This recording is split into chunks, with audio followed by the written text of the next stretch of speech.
La prima cosa di cui mi sono reso conto è che a fianco al mondo dei rifiuti e dell'ambiente ci sono tanti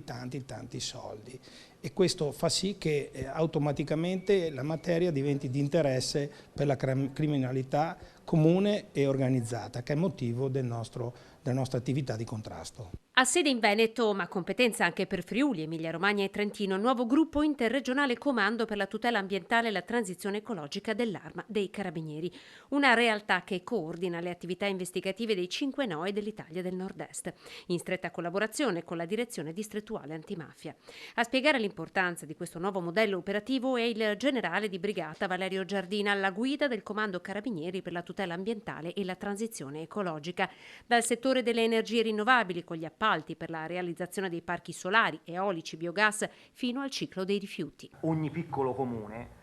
ha il servizio di raccolta e smaltimento di rifiuti, sono soldi dei cittadini quelli e noi dobbiamo garantire che quei soldi vadano indirizzati esattamente a quei fini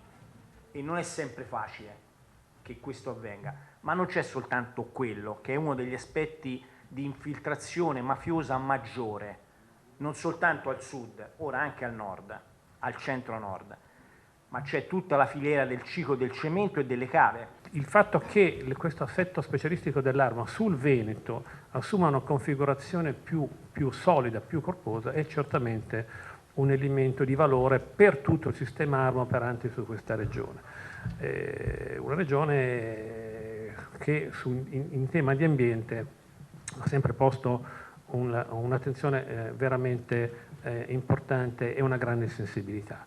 Molti fondi messi a disposizione dall'Europa, a partire da quelli del PNRR, soldi che possono fare gola ai singoli ma anche alle organizzazioni mafiose. Tra i compiti del comando anche quello di verificare le dichiarazioni non finanziarie sulla sostenibilità. L'Arma dei Carabinieri realizza così un modello anche di lavoro che potrebbe diventare punto di riferimento per tutte le forze di polizia.